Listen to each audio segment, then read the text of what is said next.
జగదీక వీరుడు అతిలోక సుందరి. ఇది వినగానే మనకి ఒక రకమైన ఫీలింగ్ అయితే వస్తూ ఉంటుంది కదా.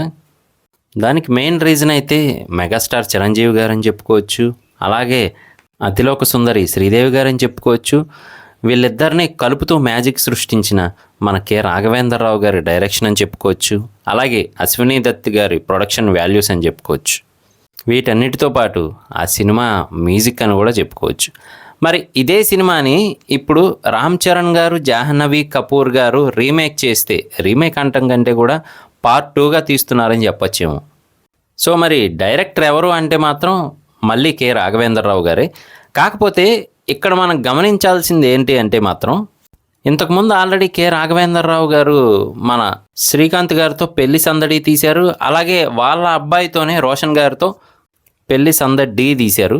సో ఫస్ట్ది హిట్ అయినంతగా, అంటే తండ్రితో చేసినంతగా కొడుకుతో హిట్ అవ్వలేదన్నమాట మూవీ. ఈ మూవీతోనే మన శ్రీలీల గారు కూడా పరిచయం అయ్యారు, అది వేరే విషయం. సో మరి ఇప్పుడు జగదేక వీరుడు అతిలోక సుందరి మళ్ళీ మన రామ్ చరణ్ గారితో అలాగే జాహ్నవి కపూర్ గారితో ప్లాన్ అయితే చేస్తున్నారనమాట.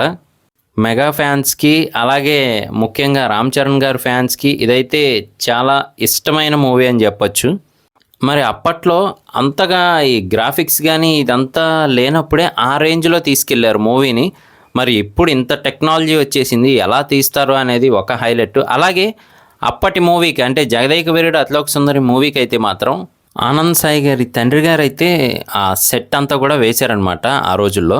అదేనండి, పవర్ స్టార్ పవన్ కళ్యాణ్ గారికి చాలా దగ్గర స్నేహితుడు అనమాట ఈయన. వాళ్ళ తండ్రి గారైన బి చలం గారు అయితే ఆ సెట్స్ వేశారనమాట.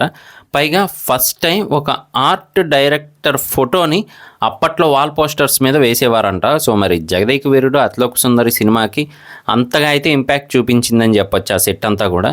అలాగే మరి మన మెగాస్టార్ చిరంజీవి గారి గ్రేస్ఫుల్ స్టెప్స్, ఇళయరాజా గారి మ్యూజిక్, మన శ్రీదేవి గారి అందం, యాక్టింగ్, ఇవన్నీ కలిపి అయితే మూవీని ఆ రేంజ్కి తీసుకెళ్ళాయి అనమాట. మరి ఇప్పుడు మన రామ్ చరణ్ గారితో ఎలా ప్లాన్ చేస్తారు ఏంటి అనేది వెయిట్ చేసి చూడాల్సిందే. సో మరి అప్పుడున్న టైం ప్రకారం అలా తీశారు, మరి ఇప్పుడు ఆడియన్స్కి కనెక్ట్ అయ్యేలా అంటే ఎలా క్రియేట్ చేస్తారు ఏంటి అనేది మాత్రం మనం వెయిట్ చేసి చూడాల్సిందే. కానీ అది మాత్రం కరెక్ట్గా మళ్ళీ క్రియేట్ చేయగలిగితే మళ్ళీ వరల్డ్ వైడ్ అందరూ ఒకసారి తెలుగు ఇండస్ట్రీ వైపు చూడాల్సి వస్తుంది అనమాట. అలా అయితే ఉంటుంది మూవీ. సో మరి చూద్దాం ఎలా ఉండబోతుంది ఏంటి అని చెప్పి. సో మరి మీరేమనుకుంటున్నారు దీని గురించి అనేది కింద కామెంట్ చేయడం మర్చిపోకండి. అలాగే మరి చిరంజీవి గారి సినిమాల్లో మీకు బాగా ఇష్టమైన సినిమా ఒకసారి కింద కామెంట్ చేయండి, సరదాగా తెలుసుకుందాం. సో ఇది వీడియో మీకు నచ్చిందని అనుకుంటున్నాను. ఇలాంటి మరిన్ని లేటెస్ట్ అప్డేట్స్ కోసం, మూవీ రివ్యూస్ కోసం, మూవీ సెషన్స్ కోసం మన ఛానల్ వెంటనే సబ్స్క్రైబ్ చేసుకోండి. నేను మీ ప్రసాద్, మళ్ళీ నెక్స్ట్ వీడియోలో కలుస్తాను. Love you all.